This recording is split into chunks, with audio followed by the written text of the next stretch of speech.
on continue dans notre thématique, le rocher de mon âme. Et là, on est comme dans la partie 3, en fait.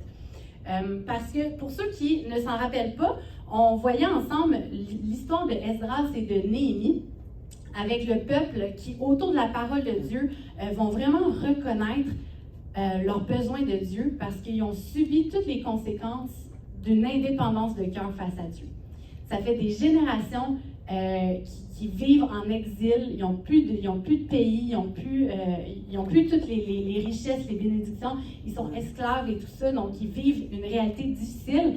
Et là, Esdras et Néhémie sont deux buddies, deux friends qui ensemble vont dire « OK, là, ça ne marche pas, là, faut comme qu'on wake up, là. Faut qu'on wake up, qu'on se reconsacre à Dieu, qu'on tourne nos regards vers Dieu, qu'on replonge nos regards dans la parole de Dieu et qu'on commence à la mettre en pratique parce que sérieusement, là, genre, enough it's enough, de vivre une vie là, de misère comme ça n'a plus de sens. Donc, ils vont prendre des résolutions ensemble parce que lorsqu'ils plongent leur regard dans la parole de Dieu, il y a vraiment quelque chose qui prend place et là, ils vont dire, OK, wow, là c'est du sérieux, il faut qu'on prenne des résolutions qui vont changer notre façon de vivre. Et je pense que si nous, on apprend de ces résolutions-là et qu'on les applique, qu'on les met en application, ça va changer notre vie. C'est 5 choix, en fait, que je vous présente à travers cette thématique-là qui vont orienter votre vie vers un véritable réveil spirituel. Donc, ces 5 résolutions qu'ont prises les leaders du peuple juif au temps de Néhémie et d'Esdras et qui a complètement révolutionné leur réalité et réveillé une nation tout entière. À tourner vraiment leur cœur vers Dieu et à faire de lui le rocher de leur âme. Ces 5 résolutions importantes qui ont littéralement changé le cours de l'histoire parce qu'on en parle encore aujourd'hui. Et ça se passe juste avant la venue de Jésus. Donc, les choix qu'ils ont faits ont préparé la venue de Jésus. S'ils ne les avaient pas faits, peut-être que la venue de Jésus aurait tardé. Parce que il y aurait des choses qui auraient été manquantes. Et on se base, dans le fond, si tu veux aller lire dans Néhémie 10, donc du verset 1 à 40, c'est pas mal là comme le texte central de notre thématique. Est-ce qu'il y en a qui se rappellent dans le premier message, le premier choix, c'était un choix de quoi? C'était un choix de fondement, des résolutions pour avoir une base solide et durable. Ensuite, le deuxième choix, c'est un choix d'attachement, des résolutions d'attachement de cœur. Et aujourd'hui, on poursuit avec un choix de conviction, des résolutions qui affirment ton caractère. Il est temps de choisir tes convictions et affirmer ton caractère. Qu'est-ce que je veux dire par là? Pas affirmer ton mauvais caractère. Okay? Ça, laisse Dieu le travailler. Je vous explique un petit peu, OK? Suivez-moi.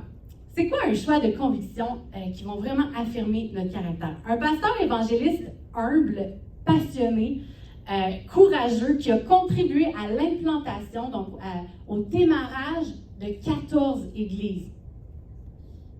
Pas une. Déjà une, c'est quelque chose. 14, OK? Fait qu'on on peut-tu se dire que, moi, je pense que s'il y a quelque chose à dire, je pense qu'on devrait l'écouter un petit peu. Un homme, il a dit, un homme peut porter des opinions, mais ce sont les convictions qui portent un homme. Vous pouvez le remplacer par femme, si vous voulez, là, le mot, mais vous comprenez le concept, OK? Un homme peut porter des opinions, mais ce sont les convictions qui portent un homme. C'est quoi la différence entre des opinions et des convictions? On va le voir ensemble, OK? Le mot conviction, ça vient du latin con, qui veut dire avec. Ça vient aussi du mot vincere, qui veut dire conquérir, vaincre. OK? Conquérir, vaincre.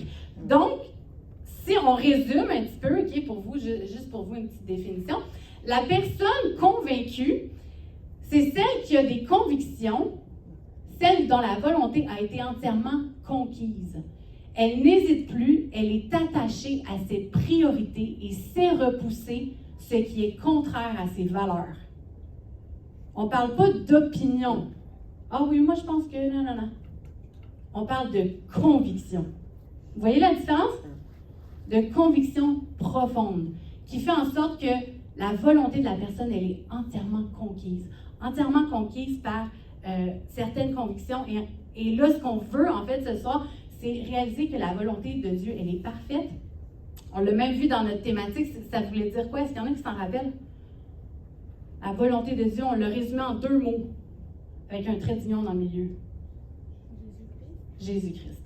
Donc, la volonté parfaite de Dieu pour nous, c'est que nous soyons des imitateurs de Jésus-Christ, dans notre caractère, dans tout ce que nous faisons. Donc, ce qu'on désire, en fait, c'est que Dieu vienne conquérir notre cœur, notre volonté, pour qu'il nous donne un cœur qui lui plaît. Vous me suivez? Si on poursuit un petit peu cette définition-là, l'homme et la femme de conviction vont connaître leur identité. Ils vont connaître leur mission, leurs valeurs, leur raison d'être et de vivre. Les gens de conviction vont persévérer devant l'impossible ou l'adversité parce qu'ils choisissent de bannir les comportements incompatibles avec leurs convictions. S'il y a une chose dans la vie qui, moi, me frustre, peut-être parce que j'ai eu un père bipolaire, et qui était, tu sais, il y avait vraiment, ça variait beaucoup, donc il y avait une dissonance entre ce qu'il disait et ce qu'il faisait. Pour moi, l'incohérence, c'est quelque chose qui vient vraiment genre, pas capable. Mais une personne de conviction, justement, c'est quelqu'un qui va être cohérent. Vous comprenez? Avec ce qu'elle croit, ce qu'elle sait être vrai, ce qu'elle sait être son identité, puis c'est pour ça qu'elle va être capable de dire non, ça, j'embarque pas là-dedans, parce que ça va pas, ça ne concorde pas à ce que je crois finalement. Vous comprenez? On a besoin d'être un petit peu plus des gens de conviction. On va voir tantôt comment développer des convictions. Est-ce que vous êtes d'accord avec moi pour dire que chaque jour est une bataille où est-ce qu'on doit faire toutes sortes de choix? Right? Chaque jour, c'est une bataille, on a des choix à faire. Notre volonté et notre caractère sont constamment mis à l'épreuve face à des choix difficiles et des choix faciles. OK? Vous êtes là? Vous êtes d'accord avec moi? Si nos choix, nos décisions, nos résolutions ne sont pas basées sur des convictions profondes et fondées sur un fondement solide, qui est la vérité, qu'est-ce qui va arriver? C'est qu'on va aller vraiment trop souvent, on va opter en fait pour la voie facile. Pourquoi? Parce qu'on manque de conviction. Fait qu'on va aller vers l'option facile plutôt que les choix qui vont demander peut-être un peu plus sur le coup, qui vont nous demander un petit peu plus, mais qui vont porter tellement plus, qui vont apporter beaucoup plus de bénéfices dans le futur. Donc même à court terme, à moyen terme et à long terme, c'est beaucoup plus bénéfique, je vais y arriver. Mais souvent, on est juste dans le bon, on va y aller pour nous. C'est comme ça. C'est facile, c'est le petit choix. Mais trop souvent, on ne regarde pas à long terme. Donc, sans conviction profonde, on va toujours choisir de manger la guimauve qui nous a été présentée. Est-ce qu'il y en a qui ont déjà vu l'étude? C'est des vidéos là, sur YouTube, là, c'est une étude qui a été faite avec des enfants qui vont mettre dans une salle avec une table, et là, ils vont mettre une guimauve. Puis là, ils vont dire à l'enfant, bouge pas, touche pas à la guimauve, si tu la manges pas, puis que je reviens, que tu l'as pas touchée, tu vas avoir une deuxième guimauve. Et là, ils font exprès, tu sais, ils laissent l'enfant quand même mariner, là, tu sais, c'est comme... Puis là, tu sais, c'est long, puis là, tu vois l'enfant qui est là, qui regarde la guimauve. Il résiste, il y en a qui résistent pas longtemps, par contre. C'est très drôle. C'est comme, genre, la personne, elle ferme la porte. OK.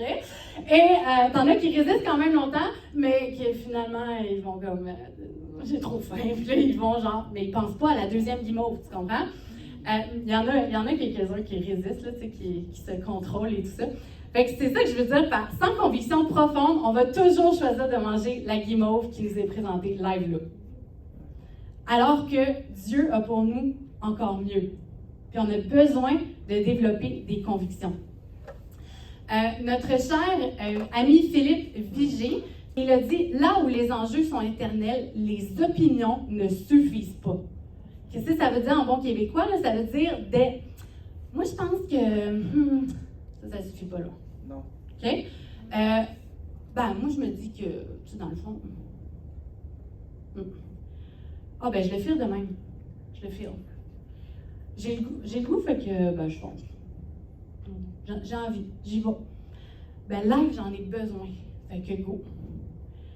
Ben c'est plus fort que moi, là, genre, je peux pas résister. Là. Puis tout bad, les conséquences, là, je dirais avec plus tard. Tout ce genre de pensée-là, ça ne suffit pas lorsque les enjeux sont éternels. Ça ne va pas t'aider à résister. Tu vas toujours prendre la guimauve qui est dans ta face. Et un des exemples bibliques qu'on voit même encore les répercussions aujourd'hui, c'est l'exemple d'Abraham avec sa servante. Est-ce qu'il y en a qui connaissent cette histoire-là? Oui? Abraham a reçu une promesse. Dieu a dit à Abraham et à Sarah qu'ils allaient avoir un enfant dans leurs vieux jours. Et la promesse tarde à arriver. Dieu est en retard? Non, il sait ce qu'il fait.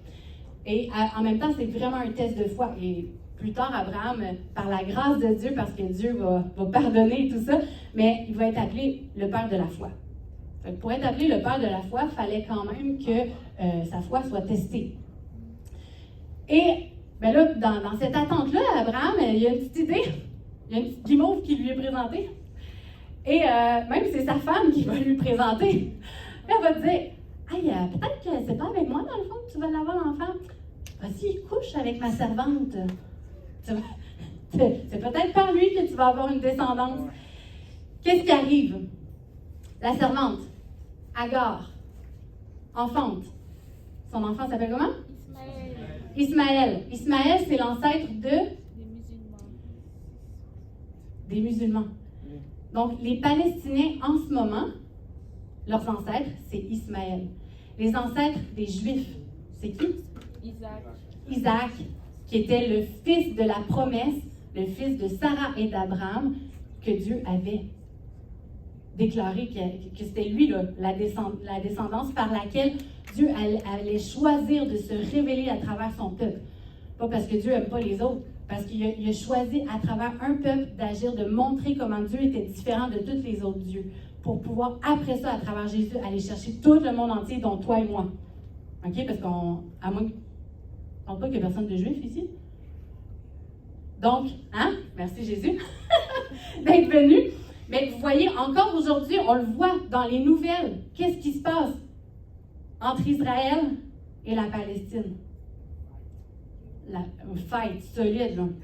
Même, Danny me disait tantôt que même à Montréal, ça affecte des crimes à Montréal. Les 46 crimes haineux en 2 semaines à Montréal à cause de ce qui se passe là-bas. Fait que c'est des musulmans, des juifs qui à Montréal se battent pour ça. Tout ça parce qu'Abraham n'a pas saisi que les enjeux étaient éternels. Et il a fait une décision, il a pris la décision facile. C'est-à-dire, je vais essayer de prendre le contrôle, je vais essayer de gérer par moi-même. C'est fou, hein? Est-ce que vous réalisez? OK. Suite à cette phrase-là, Philippe Vigée a ajouté « Les victoires spirituelles de chaque génération appartiennent aux personnes résolues. » Pas aux personnes qui sont dans les « Ouais, moi je pense que, ben oui, puis c'est comme ça change à tout bout de champ, c'est influencé, influençable, c'est comme, il n'y a rien de solide, il n'y a rien d'ancré. » Néhémie était un homme de conviction. On se rappelle qu'on base notre série sur Néhémie. Et Néhémie était un jeune homme de conviction qui a affirmé son caractère. Il a été saisi par la parole de Dieu et ses promesses. Il a tout misé, tout risqué pour Dieu. Et pour que sa génération puisse vivre la véritable liberté, la paix, la joie profonde d'une vie qui plaît à Dieu. C'est fou pareil. Est-ce que vous seriez prêts, vous, à tout risquer pour le peuple québécois? C'est ça. J'entends les réactions. Merci d'être honnête. Fait qu'imaginez, là, Néhémie était prêt à tout. Et dans son caractère, justement dans ses convictions profondes, il a risqué sa vie à de nombreuses reprises. Il s'est affirmé devant le roi qui asservissait son peuple. Là. Je veux dire, lui, il était au service du roi, puis il s'est tenu pour ce qu'il croyait parce que Dieu avait déposé en lui un appel. Et là, il va aller voir le roi et tout ça. Il va même s'affirmer devant ses ennemis. Il va s'affirmer devant ceux et celles qui vivaient dans le compromis, dans son propre peuple. c'était risqué, là, de se faire mettre de côté, rejeter. Hey, t'es un intense, toi.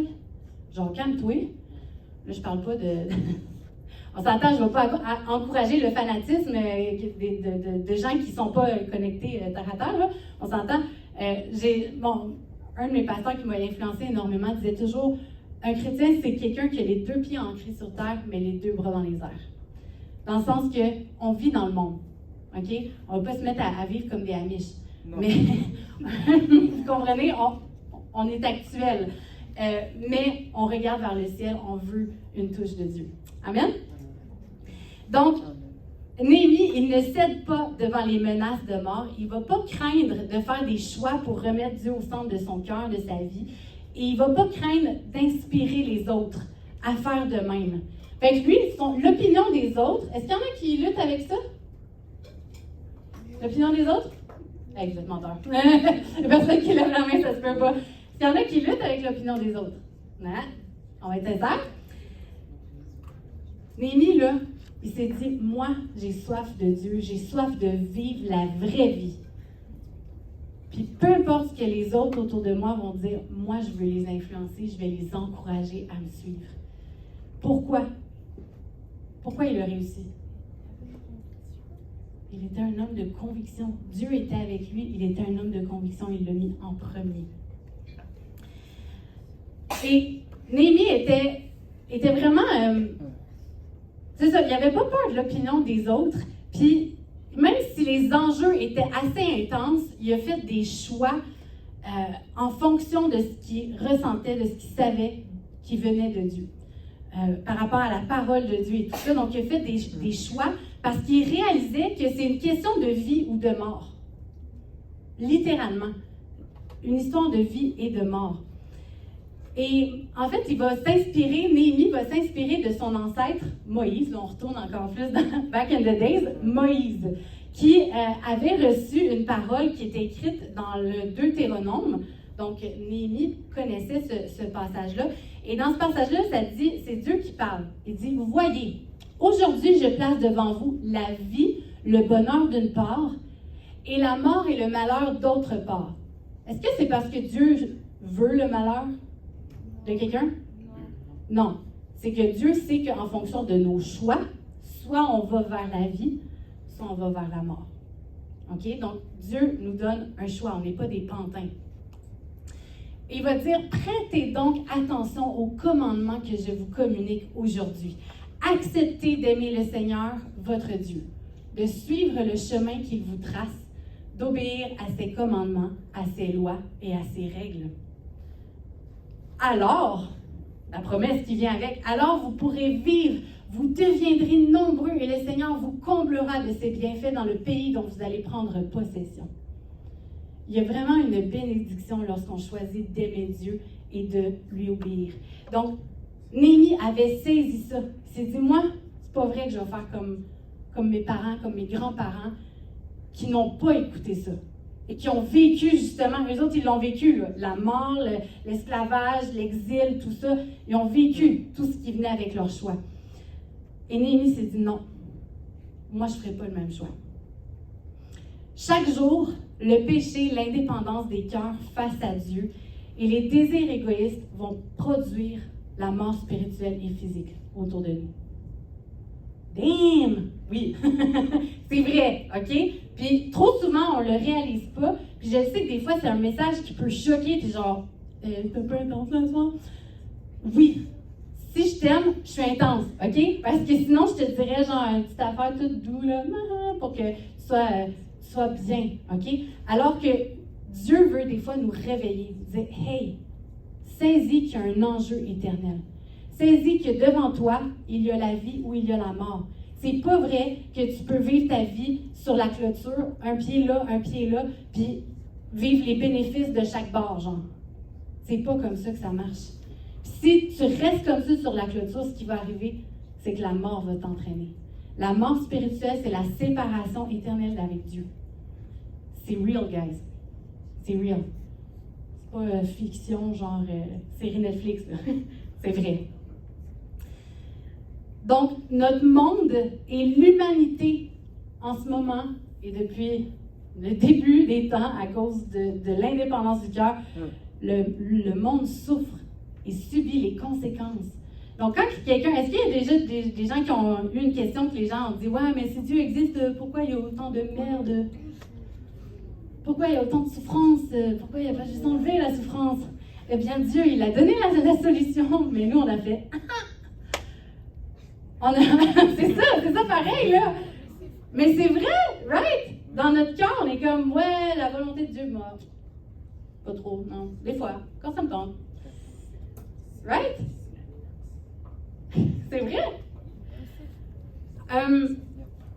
Donc, Dieu a donné la solution. Dieu n'a jamais voulu la souffrance. Mais l'indépendance de nos cœurs a amené le péché.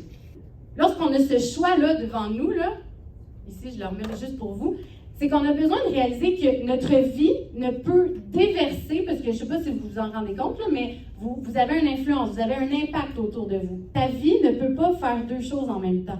C'est soit, à quelque part, tu déverses une eau pure qui va amener la vie, qui va amener l'espoir, la paix, la joie, ou ta vie va ressembler à une eau empoisonnée qui amène la mort. Jésus va donner un enseignement, puis il va dire, un bon arbre ne peut pas porter de mauvais fruits, ni un mauvais arbre ne peut donner de bons fruits.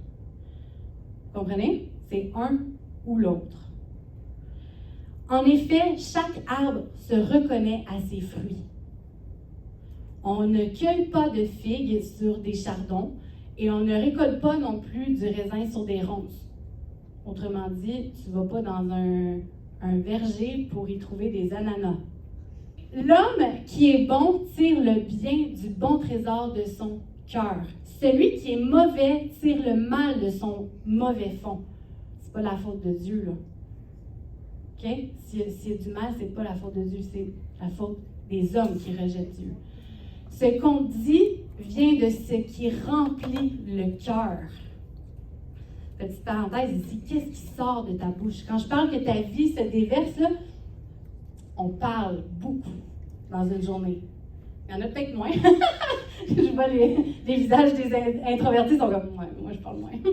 Mais on déverse quand même, right? Et ce qui sort de notre bouche vient de notre cœur. Est-ce que c'est bon ce qui sort de notre bouche? Est-ce que ça encourage? Est-ce que ça élève, ça donne confiance? Ou est-ce que tu es en train de rabaisser, d'écraser, d'amener la mort finalement? D'amener de l'anxiété, du stress, c'est pas plaisant là, d'être à tes côtés. Et là, vous allez peut-être me poser la question, mais comment développer des convictions profondes fondées sur la vérité et alignées avec la volonté de Dieu? N'est-ce pas? C'était la question qui était dans votre tête. La réalité, c'est qu'on ne crée pas une conviction du jour au lendemain. Oh, là, vous avez été déçu. Crotte, je pensais sortir ce soir et être full convaincu. Ça se développe pas comme ça. C'est pour ça que le psalmiste du psaume 1 va décrire la réussite spirituelle comme le résultat de méditation qui sature notre esprit jour et nuit. Ah oui! La réussite spirituelle comme le résultat de méditation qui sature notre esprit jour et nuit.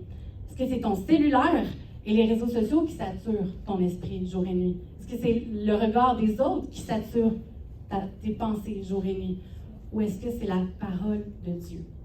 Dieu nous soutient dans tout ce processus-là de développer des convictions. Okay? C'est toute notre vie, on va développer ces convictions-là. Mais c'est maintenant le meilleur moment de le faire parce qu'on est en train d'affirmer justement notre caractère. Quel genre de personne on veut devenir? Alors qu'on se détache tranquillement de nos parents, il y en a même qui habitent plus chez leurs parents. Là. C'est comme, c'est moi, c'est mon petit train-train quotidien, c'est mes routines, c'est qui je suis, je développe qui je suis, ce en quoi je crois, qui je veux être, mes valeurs, c'est quoi que je veux justement, que je veux laisser comme impact autour de moi. Donc, c'est maintenant le temps de commencer à définir en fait nos convictions. Et Dieu nous soutient dans tout ça. Et comment il nous soutient? C'est à travers sa parole, avec son Saint-Esprit. L'Esprit de Dieu, c'est Dieu qui est avec nous. Dieu n'a pas voulu nous laisser seuls. Donc, l'Esprit de Dieu nous aide. Et l'Esprit de Dieu va venir nous convaincre, il va nous communiquer les pensées de Dieu, il va influencer notre volonté vers qu'est-ce qui est bon, juste, véritable, honorable, qui est beau. Une autre phrase que notre ami a dit, l'Esprit de Dieu travaille toujours aux côtés de la parole. L'Esprit et la parole sont liés. L'un ne peut accomplir son but sans l'autre. Et c'est pour ça que des fois, on entend des gens, moi j'ai souvent entendu ça dans ma vie, des gens qui m'ont dit « Ah ouais, moi, la Bible, je l'ai lue, puis sérieux, n'importe quoi, ce livre-là, là. » Est-ce que cette personne-là avait laissé l'Esprit de Dieu agir? Vraiment pas. Alors, c'est vrai que sans l'Esprit de Dieu, des fois, il y a des choses que tu lis, tu es comme « Wow, je suis pas sûre de comprendre. » Puis il y a des livres historiques, on en a déjà parlé, il y a des livres que quand tu n'as pas le contexte, là, tu ne comprends pas. Mais justement, des fois, Dieu veut juste montrer à travers ce livre-là ou ce passage-là à quel point la volonté de l'homme, elle est distorsionnée. C'est comme, ça s'en va là à l'extrême, puis c'est laid ce qui se passe quand on rejette Dieu. Mais c'est sûr que si tu ne laisses pas l'Esprit de Dieu agir et t'enseigner, tu vas juste faire, c'est quoi ça? On ferme ça, c'est fini. Fait que l'Esprit de Dieu agit avec la parole. Et de la même façon, l'Esprit de Dieu n'agit pas sans la parole de Dieu. Parce que des fois, il y a des chrétiens qui vont être comme « Ah ouais, moi je suis plus louange, je suis plus spirituelle.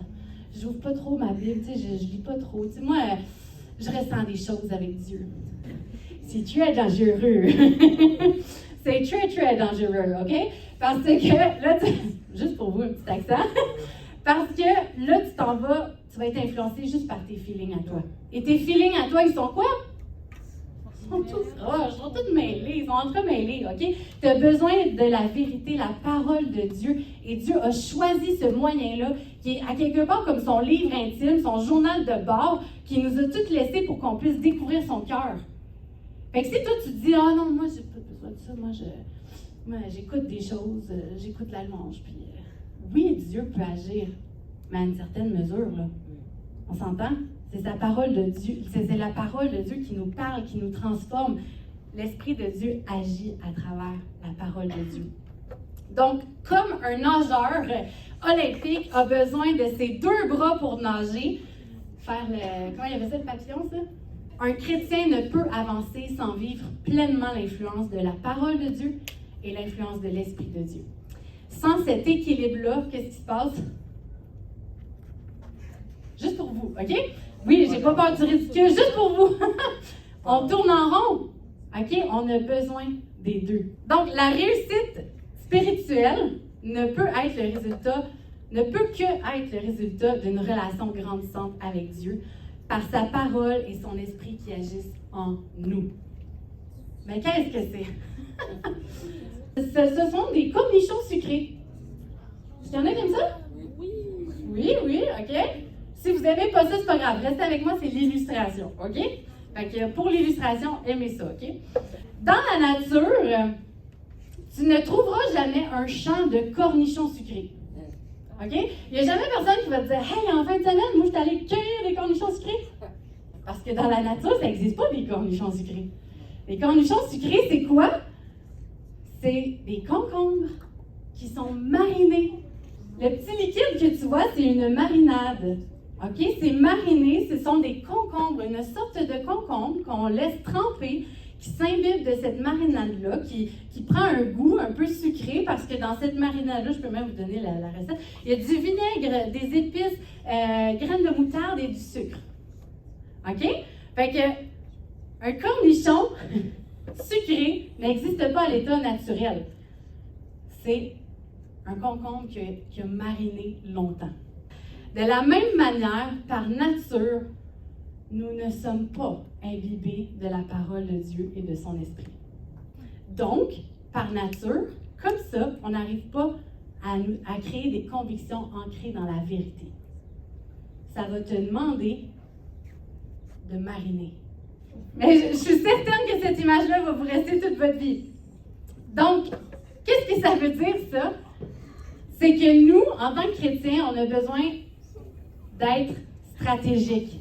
OK? Si on veut développer des convictions qui vont tenir, qui vont faire du sens, qui vont être basés sur la vérité pour qu'on puisse faire des choix en conséquence qui vont plaire à Dieu et qui va vraiment nous permettre de vivre la pleine vie qu'on est appelé à vivre, bien, on a besoin de notre marinade spirituelle. L'Esprit de Dieu, la parole de Dieu, il y a aussi la louange, de venir justement, de vivre la foi avec d'autres personnes. Un chrétien tout seul, là, ça ne marche pas fort. Ça devient sec assez vite. Oh, l'image est forte. Imaginez un petit cornichon sec sur le... Tu as besoin d'être avec ta gang dans ton plat, avec la parole et l'esprit. Hey, c'était pas prévu, mais je sais que c'est pas cute, là, des cornichons de même, à être comparé à eux. Là, ça a l'air un peu comme des crapauds, genre. Mais c'est pas grave, c'est pour l'image. Vous me suivez? On va lire ensemble Luc. Tantôt, on l'a lu, là, la portion juste avant. Luc 6, versets 46 à 49. C'est Jésus qui parle. Il dit « Pourquoi m'appelez-vous Seigneur, Seigneur, et ne faites-vous pas ce que je dis? Je vais vous montrer à qui ressemble tout homme qui vient à moi, entend mes paroles et les met en pratique. Cet homme ressemble à un homme qui, pour construire une maison, a creusé profondément et a posé des fondations sur le rocher. » Ouh, ça fait, hein? Le rocher de mon âme. On fait des liens. Une inondation est venue. Le torrent s'est jeté contre cette maison sans pouvoir l'ébranler, parce qu'elle était fondée sur le rocher. Des tentations, des influences, toutes sortes de pensées, des décisions faciles se sont présentées, mais la maison a tenu. Elle a tenu ferme. Mais celui qui entend et ne met pas en pratique est semblable à un homme qui a construit une maison sur la terre sans fondement. Le torrent s'est jeté contre elle et aussitôt elle s'est écroulée. La ruine de cette maison a été grande. Quand je vous ai dit que c'est une histoire de vie ou de mort, c'est vrai. Ce soir, j'aimerais vous encourager à débuter une réflexion, parce que comme on l'a dit, ça ne se développe pas du jour au lendemain. Mais je voulais vous donner un exemple. Est-ce qu'il y en a qui connaissent Jonathan Edwards? Ça fait 400 ans qu'il a été sur Terre et il a vraiment marqué le monde chrétien par ses résolutions. Et justement, lui, il a écrit vraiment une liste de résolutions et il a réellement vécu, plein de gens témoignent, il a vécu selon ses convictions-là. Et ses convictions, en fait, étaient basées sur la parole de Dieu. Finalement, quand tu regardes un peu, c'est comme il a pris des versets, puis il les a juste reformulés dans ses mots à lui pour dire, voici ce que je veux, comment je veux vivre. Voici comment je vais appliquer ce principe-là. Et je voulais juste vous en lire quelques-unes. Est-ce que vous me permettez ce soir de vous en lire quelques-unes? Il a écrit, ça c'est sa résolution numéro 5. Résolu de ne jamais perdre de temps, mais de faire fructifier chaque instant autant que je peux pour le plus grand profit. Ça ressemble à un verset, ça, qui dit « racheter le temps ». Ensuite, sa résolution numéro 6, « résolu de vivre de toutes mes forces tant que je vis encore ». Lui, là, genre, vivre le « j'ai la flemme ». Nope, ça ne faisait pas partie de sa vie. Résolu de chercher des opportunités pour exercer la charité et la libéralité, en d'autres mots, la générosité. Sa résolution numéro 28, résolu d'étudier les Écritures avec tant d'assiduité, de constance et fréquemment que ma croissance dans la connaissance de la parole me soit constamment évidente. Résolu de ne jamais parler contre quelqu'un, sauf quand cela est parfaitement cohérent avec le plus haut degré d'honneur chrétien et d'amour pour autrui, avec l'humilité la plus abaissée et la réalité de mes propres fautes et chutes. Et à la règle d'or, autant que possible, si je me souviens avoir dit quelque chose contre quelqu'un, ces paroles doivent être évaluées selon cette résolution. Autrement dit, c'est dit, à moins là, vraiment que je dois adresser quelque chose, que je dois vraiment dire, OK, regarde, je vais informer telle personne qu'il y a eu telle situation, il est arrivé quelque chose. Sinon, là, je ne vais pas parler contre quelqu'un juste pour le rabaisser. Parce que je vais garder devant mes yeux mes propres faiblesses, mes propres manquements. Je vais rester humble. Ça, c'est juste un aperçu. Si vous voulez, c'est hyper facile, vous allez sur Internet, vous écrivez Jonathan Edwards, résolution. Et sa liste, elle est là. Et moi, je vais vous encourager à ne pas être comme un gars que j'ai connu. J'hésite à le dire, mais en tout cas, c'était mon ancien mari, okay? Pour vous donner un exemple, à quel point ce n'est pas tout de connaître la parole de Dieu. Il faut la mettre en pratique. C'est pour ça que Jésus nous encourage à la mettre en pratique, à la laisser nous transformer, pour que notre vie goûte l'esprit, la parole de Dieu.